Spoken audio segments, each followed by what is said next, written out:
ओम शांति। आज का पदम है, क्या सभी आत्माएं सूक्ष्म शरीर धारण कर सूक्ष्म वतन में जाएंगी? क्या सभी आत्माएं सूक्ष्म शरीर धारण कर सूक्ष्म वतन में जाएंगी? सूक्ष्म वतन की यात्रा, सभी आत्माओं को सूक्ष्म वतन को पार करना ही है, और जब पार करेंगी तो सूक्ष्म शरीर भी अवश्य होगा ही। सृष्टि की विधि विधान के अनुसार स्थूल से सूक्ष्म और फिर सूक्ष्म से ही मूल में जाना होता है। इसलिए ये यात्रा हर आत्मा के लिए अनिवार्य मानी जाती है। कर्मातीत अवस्था और सूक्ष्म वतन, जब आत्मा कर्मातीत अवस्था को प्राप्त कर लेती है तो ये स्थूल शरीर समाप्त हो जाता है। लेकिन जब तक नया शरीर प्राप्त नहीं होता तब तक आत्मा सूक्ष्म वतन में ठहरती है। ये एक संक्रमणकालीन स्थिति होती है जहां आत्मा अपने अगले स्वरूप की प्रतीक्षा करती है। ये बाबा ने कैसे कहा है, ध्यान से समझना, इसकी व्याख्या में कहां गलती हुई है उसको भी ठीक करना है। साकार बाबा ने 30 सितंबर 1969 को मुरली में कहा, कर्मातीत अवस्था हो जाए तो ये शरीर ना रहे, फिर नया शरीर चाहिए। जब तक नया शरीर नहीं मिले तब तक सूक्ष्म वतन में ठहर जाते हैं। क्योंकि इसको यहां पर बंद किया तो इसके साथ हमें समझना है कि जब तक मुझे दूसरा शरीर ना मिले, क्यों ना मिले मुझे दूसरा शरीर? गर्भ तैयार होता है भाई जी, जब गर्भ उसका तैयार है तो शरीर उसमें, आत्मा उसमें जाएगी। अब क्यों नहीं गई आत्मा? का निर्माण करेगी। और अब यहाँ जो बाबा ने कहा कि जब तक शरीर ना मिले तब तक आत्मा सूक्ष्म वतन में ठहर जाते हैं, इसका क्या मतलब होगा? जो बाबा की मुरली के शब्द है, इसको देखना है, इसको समझना है, क्योंकि इसके बाद वाली लाइन को इसमें नहीं क्लियर किया गया। इसके बाद ये होना चाहिए कि ड्रामा अनुसार यदि उसका पाठ है बिना शरीर के रहने का, इसलिए उसका गर्भ तैयार नहीं हुआ और उसने कुछ समय अपना पाठ बिना शरीर के सूक्ष्म शरीर के द्वारा बजाना है, तो वो सूक्ष्म शरीर में रहेगी। स्थूल शरीर होते हुए भी पीछे की लाइन नहीं है। हाँ जी भाई जी, इसके आगे पीछे की लाइन होगी ना? ये मुरली में से उन्होंने स्पार्किंग वालों ने निकाला है। मतलब हम ये समझ सकते हैं ना, इसको हम मीनिंग को क्लियर करेंगे ना, कि मीनिंग को क्लियर करना है वो ये आएगा कि ड्रामा अनुसार जिनका पार्ट है, जैसे मैंने कई बार एग्जांपल दिया कि किसी आत्मा का पार्ट है तो वह आत्मा यहां रुकेगी 1 मिनट, 2 मिनट, 10 मिनट, घंटा, 2 घंटा, उसने यहां पार्ट बजाना है। उसने गर्भ में जब प्रवेश करना है तो तब जाके गर्भ में प्रवेश करेगी ना। जब तक उसने गर्भ में प्रवेश करने का भी तो उसका समय है, इससे पहले उसको कुछ समय सूक्ष्म शरीर के द्वारा पार्ट बजाना है तो वो पार्ट बजाएगी। ड्रामा में उसका पार्ट है। हाँ जी, ब्रह्मा बाबा का भी उदाहरण ले सकते हैं। ले सकते। ब्रह्मा बाबा की जिक्र पर भी हमने कहा था कि उसका पार्ट है कि उसने बिगर शरीर के कुछ समय पार्ट बजाना है तो बजाएगी, नहीं तो सामान्यता क्योंकि उसका पार्ट है सूक्ष्म शरीर के द्वारा तो वो पार्ट बजाएगी। ऐसे और भी बहुत सारे एग्जाम्पल हमें देखने को मिलते हैं, परंतु उसके साथ दूसरी बात ये भी होती है कि दो परिस्थितियां खड़ी होती हैं। एक परिस्थिति ये होती है कि उसने वहां पर शरीर ले लिया है, परंतु कुछ समय के लिए उसने आके पार्ट बजाना है, तो भी वो पार्ट बजाने के लिए आती है, चाहे 1 घंटा, 2 घंटा, 4 घंटा। उधर बेशक उसका शरीर है परंतु वो शरीर सोया हुआ है, परंतु उसे यहाँ पार्ट बजाने के लिए आना है, तो यहाँ भी आकर उसने कर्म किया ना, चाहे उसने सुख दिया या दुख दिया, वो भी उसका हिसाब किताब है ना। ड्रामा अनुसार उसने वो शरीर को कुछ समय के लिए छोड़कर सूक्ष्म शरीर से जाकर कहीं पाठ बजाना है, किसी आत्मा को सुख देना है या किसी आत्मा को दुख देना है, तो आके अपना पाठ बजाएगी ना। तो ये ड्रामा अनुसार उसका यदि पाठ सूक्ष्म शरीर के द्वारा है तो सूक्ष्म शरीर के द्वारा वो पाठ बजाएगी। वो गर्भ में जाने से पहले रुक करके भी सूक्ष्म पाठ बजा सकती है, गर्भ में जा करके गर्भ से आकर भी सूक्ष्म पाठ बजा सकती है।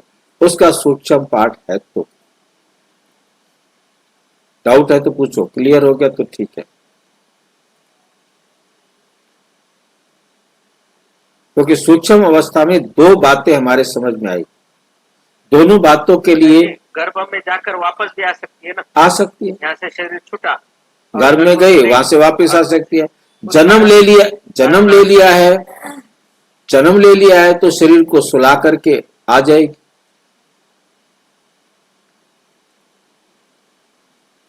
भाई जी, इस सूक्ष्म शरीर क्या होता है, दिखाई देता है क्या? जिसके साथ कार्मिक अकाउंट होता है उसको दिखाई देता है, अच्छा, बाकी किसी को दिखाई नहीं देता। आत्मा को भी पता चलता है क्या हाँ जी, भाई जी? जिस आत्मा ने शरीर छोड़ा उसको अपना खुद का शरीर दिखाई देता है कि सूक्ष्म शरीर? हाँ जी, अपना शरीर क्यों दिखाई देगा? अपना शरीर तो कैसे समझेगा कि किसको समझाना है? नहीं, उसको खुद को समझ में आता है कि मैं सूक्ष्म शरीर से घूम रहा हूँ। वो आत्मा जा रही है, कर रही है, जो कुछ भी कर रही है वो सूक्ष्म शरीर के द्वारा किसी को दुख या सुख दे रही है। नहीं, उसको समझ में आता है क्या ऐसा कि मैं गर्भ में से इधर क्यों नहीं, उससे सारा समझ में आएगा। बाकी उसे ये पता है कि मैं ये पाठ बजाने जा रहा हूँ, ये सूक्ष्म शरीर है, ये स्थूल शरीर है, ये उसकी समझ से बाहर की बात है। जैसे सपने में हम अपने आप को भी देख रहे होते हैं कि हम उसी प्रकार से वो सपना ही है एक किस्म का, परंतु उसके अंदर रियलिटी है, सपने में रियलिटी नहीं है, उसमें रियलिटी है, ठीक है। अब उसके अंदर तो जिसके साथ में उसका कर्म का अकाउंट है उसको दिखाई देगा या उसको ही देखेगा? वो भी अन्य को नहीं देखेगा? वो अन्य को नहीं, अन्य को दिखाई नहीं देगा। शरीर में हूँ। हाँ, ब्रह्मा बाबा क्यों नहीं, सबको ये पता मैं नहीं समझ सकता कि सूक्ष्म शरीर है, स्थूल शरीर है। अब सपने में होते हैं तो हमें ये थोड़ा पता लगता है कि हम सूक्ष्म शरीर में हैं। हमें तो ये लगता है कि हाँ सच में हम जा रहे हैं, हम गाड़ी चला रहे हैं, हम ये कर रहे हैं, हम वो कर रहे हैं, हम वो कर रहे हैं, हम बोल रहे हैं, हम बात कर रहे हैं। भाई जी, पर जागृत अवस्था होती है ना, सूक्ष्म शरीर में जागृत अवस्था होती है, स्वप्न में जागृत अवस्था नहीं होती। स्वप्न के अंदर हमारी जागृत अवस्था नहीं होती, सूक्ष्म शरीर में हमारी जागृत अवस्था होना चाहिए। भाई सूक्ष्म शरीर के अंदर आत्मा जाकर एक्चुअल पार्ट बजा रही है, और जो सपना है उसमें वो एक्चुअल पार्ट नहीं बजा रही, वो सिर्फ उसको देख रहे। बोले तो वो होश में है। हाँ जी, होश में है बोले तो जागृत अवस्था में। कौन होश में है भाई जी? वो जो सूक्ष्म शरीर से पार्ट बजा रहा है वो जागृत अवस्था में है। हाँ, वो तो एक्यूरेट, वो तो जा रहा है, प्रैक्टिकल काम कर रहा है ना, वो तो सत्य है ना। हाँ, तो हम जब सोते हैं तो जागृत अवस्था नहीं कहेंगे ना। सपना जो है ना, हाँ सपने को हम सुप्त अवस्था कहेंगे ना।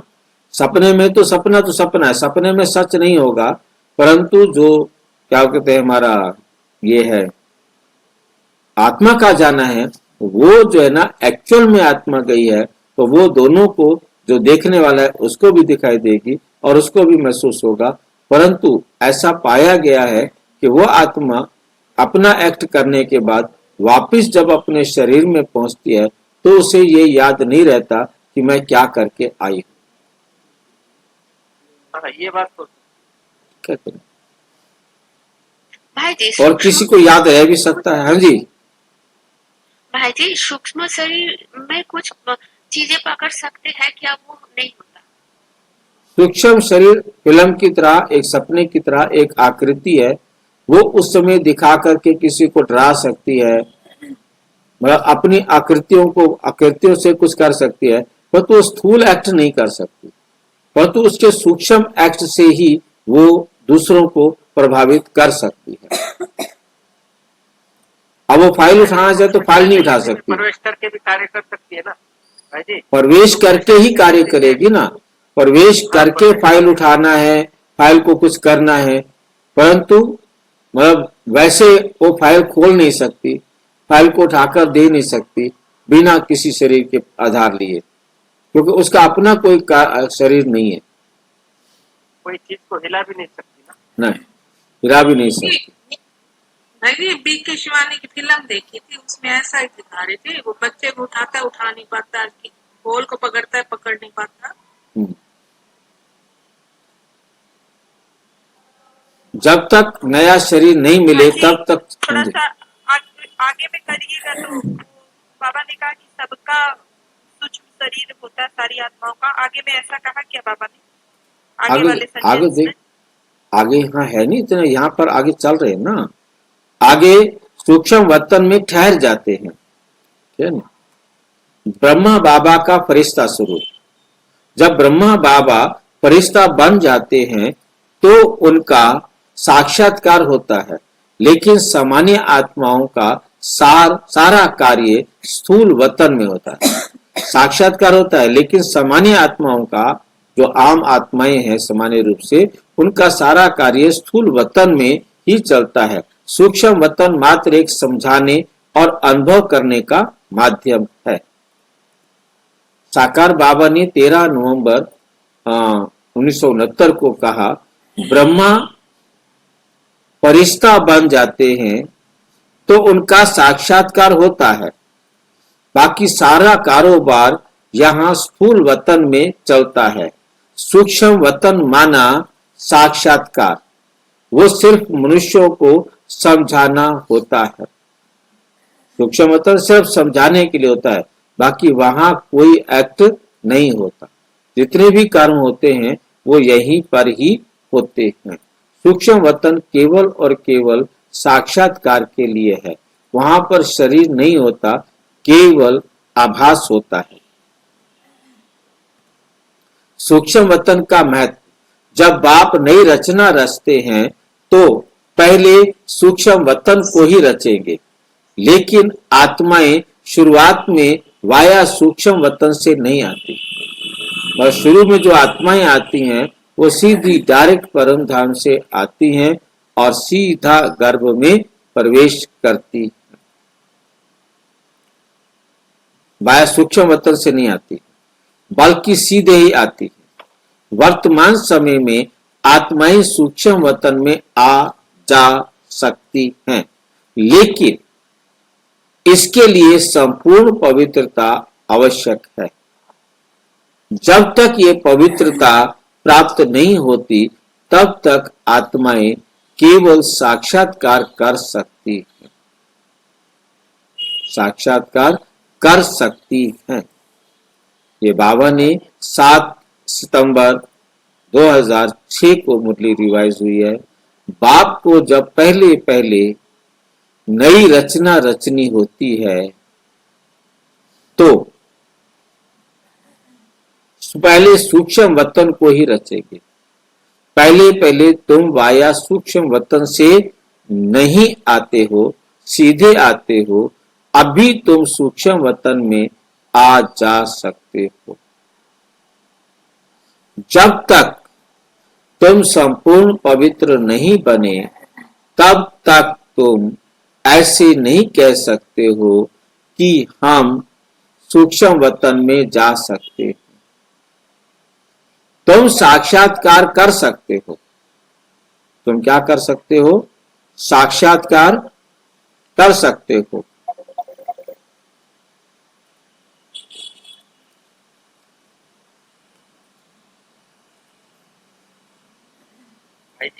हाँ जी।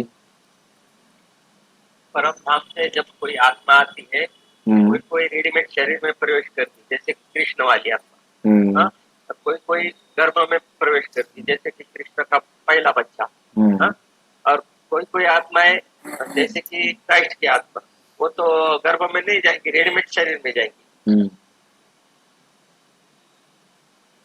आत्मा ने आना है, वहां से बाबा कहते कि नियम अनुसार आत्मा सीधा गर्भ में प्रवेश करती है। है नहीं। सूक्ष्म वतन में कोई आत्मा डायरेक्ट नहीं आती है।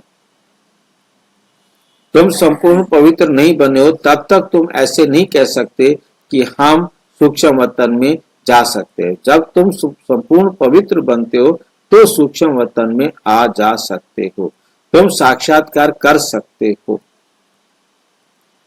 आएंगे सीधे डायरेक्ट गर्भ में ही, जहां उनका शरीर रचना किया हुआ है उसमें आएंगे।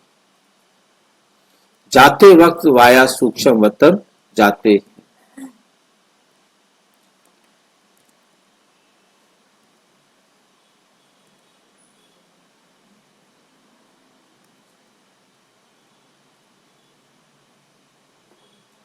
बाप को पहले जब रचना रचनी होती है तो पहले सूक्ष्म वतन ही रचेंगे, पहले आते ही सीधे आते हो। अभी तुम सूक्ष्म वतन में आ जा सकते हो। जब तक संपूर्ण पवित्र नहीं बने तब तक तुम ऐसे नहीं कह सकते कि तुम साक्षात्कार कर सकते हो।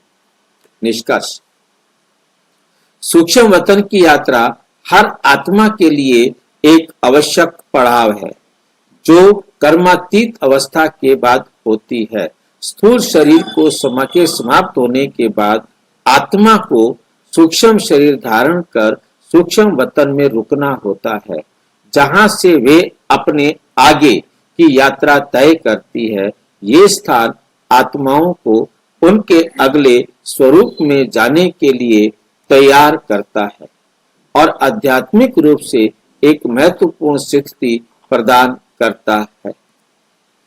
अच्छा, ओम शांति। और विस्तार से जानने के लिए प्रजापिता ब्रह्मा कुमारी ईश्वरीय विश्वविद्यालय के किसी भी सेवा केंद्र पर संपर्क करें और यदि कोई प्रश्न है तो 9213106986 पर केवल टेलीग्राम करें, 9650692270 पर केवल व्हाट्सएप करें, फोन नहीं। ओम शांति।